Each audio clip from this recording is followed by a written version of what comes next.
First of all, on the end, actually, if you're looking here, I'm pointing right at you. Steve Kelly, just wave your hand. Steve Kelly, editorial cartoons. In 2010, Steve joined with Jeff Parker to launch Dustin. Kelly, the writer of Dustin, uses his humor to make Dustin work for audiences. His editorial cartoons have won numerous awards, including 6 first-place finishes from the California Newspaper Publishers Association. In 2001, he won first-place awards from the CNPA, the Los Angeles Press Club, and the Best of the West competition. That same year, he also won the National Headliner Award. Ladies and gentlemen, how about a round of applause for Steve Kelly with us today? Gets a nice plaque as well, too. And next we have Sandra Bell Lundy. You can raise your hand right there. Being Canadian-born, she began her career as a cartoonist by creating comics for her university campus newspaper, a women's networking newsletter, and some newspaper ads. In 1994, Between Friends attracted the attention of King Features and is now syndicated to nearly 130 newspapers worldwide, such as the Toronto Star, the Montreal Gazette, the Calgary Herald, the Seattle Times, and the Tucson Citizen, and the Houston Chronicle. Ladies and gentlemen, Sandra Bell Lundy with us today.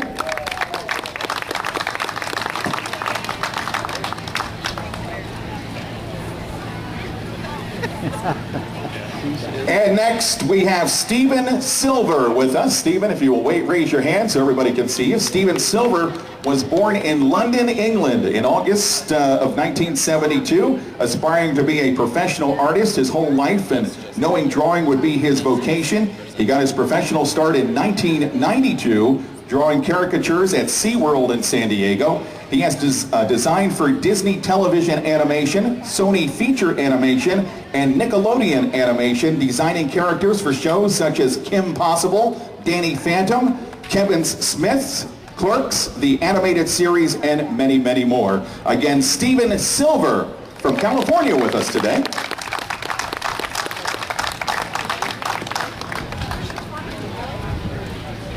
And next we have Jeff Parker. Raise your hand there, Jeff.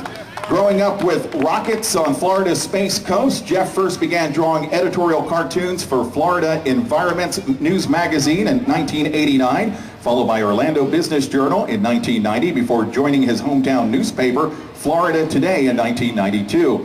His cartoons are distributed to hundreds of national and international news media outlets by KegelCartoons.com. Jeff is a member of both the NCS and the Association of American Editorial Cartoonists. His cartoon recognition includes awards from Gannett News Service, Society of Professional Journalists, Florida Society of Newspaper Editors, Florida Press Club, Florida Press Association, and the First Amendment Foundation. Ladies and gentlemen, Jeff Parker.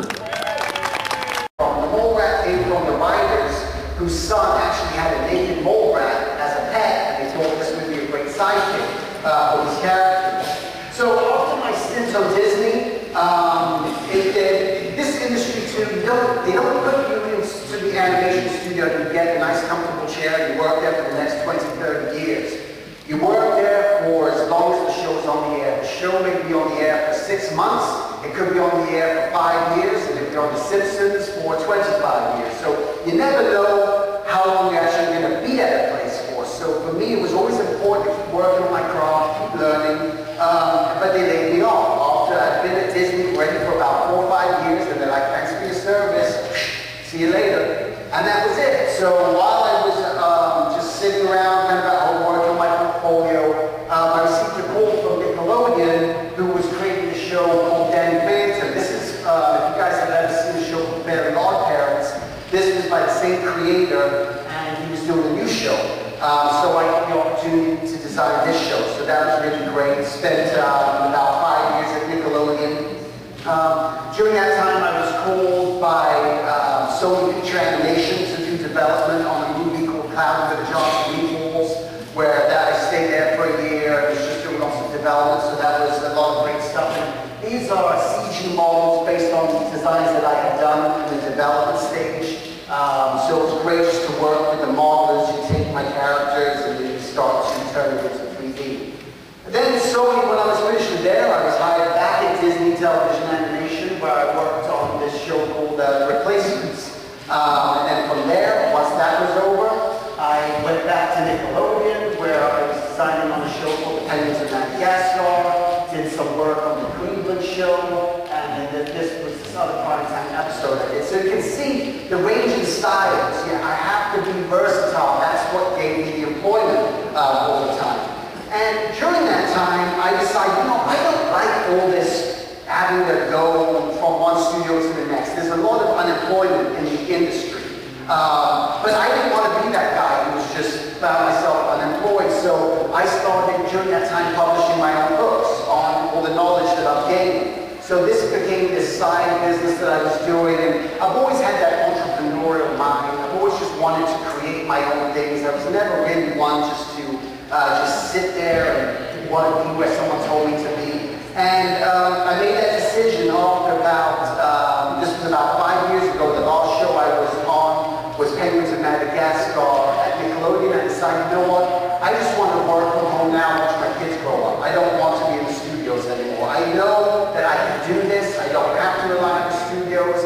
And that's what I've been doing for the last 5 years. I've just been working on my own independent projects, still designing for the studios, but it's funny when all of a sudden you're at home now and tell people I'm just working at home, they'll seem to just say, okay, that's fine. They'll just, no problem, okay, great. So that's been really great. So during that time, I've been working on my own different projects. This is just an illustration for this character I created with a friend of mine called Jolly Rogers and this guy in Adventures, and it's with an iPad. So I started making apps.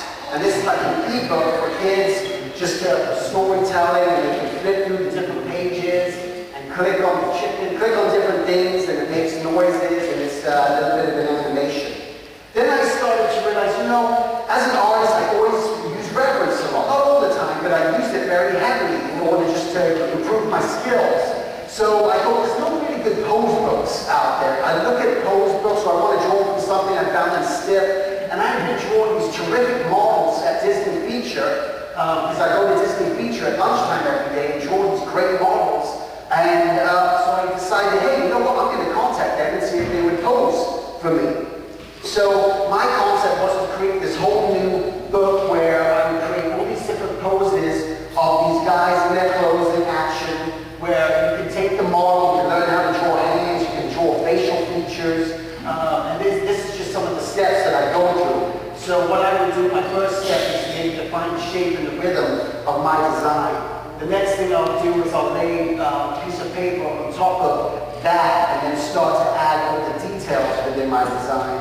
And then I'll lay another piece of paper on top of it and then start to create even more, define even more. But I'm never tracing what's underneath the drawing before, and then I'll just add some color or something in Photoshop. And the funny thing, the fun thing was when I start something, I never know what's going to happen. And that's the beauty of life. You don't know what's going to happen. So I decided I wanted to do this pose book. But how do you do a pose book? Well, first thing I had to do was just get that image in my mind. I wanted a pose book.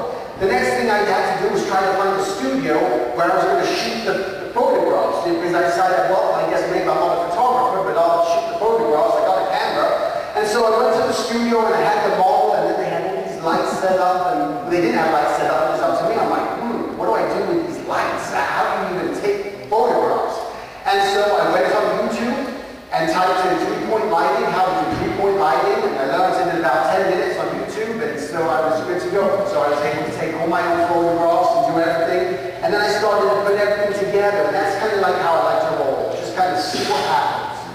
I'm trying to come up with tons of different ideas, different variety, what does it look like? I keep showing it to my directors, they say yes, they say no.